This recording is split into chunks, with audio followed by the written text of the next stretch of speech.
Yet again, events in the Middle East have made it patently clear how the tables of diplomacy could be instantly overturned by the fury of calculated violence. The incessant, punitive, and unprovoked Israeli strikes on Iranian territory, undertaken even as crucial talks were underway, are certainly aimed at shattering the possibility of dialogue itself. We are for effective engagement.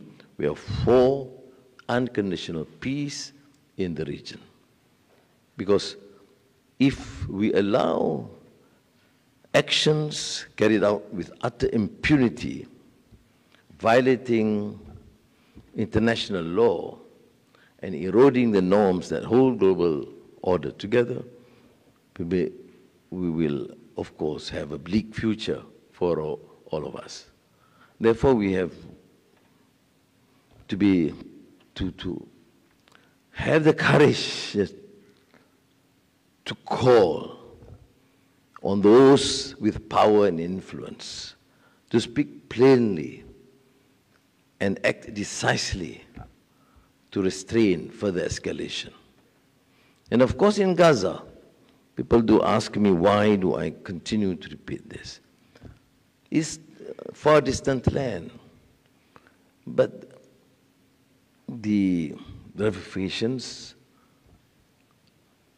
here was pervasive, from the urban to the rural areas.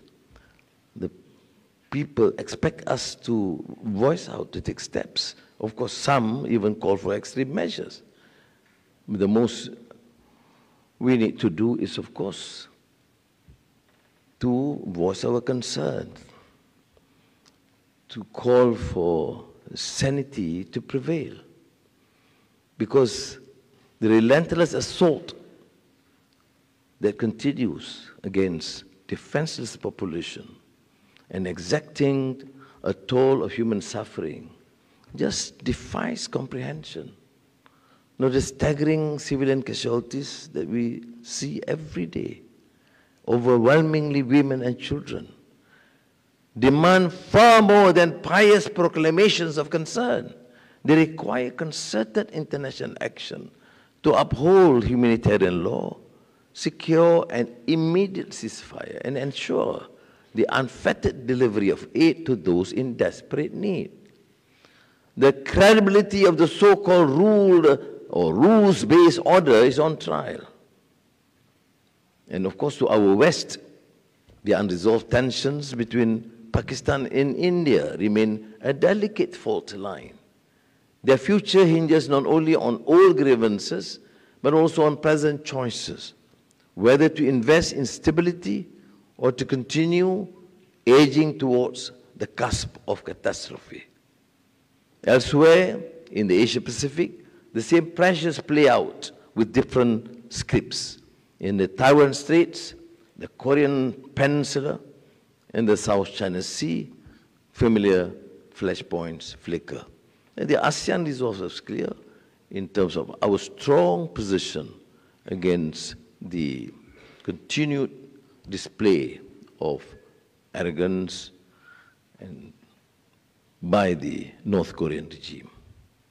So here, as ever, we must insist on the primacy of dialogue over disruption, of law over disorder, of restraint over escalation.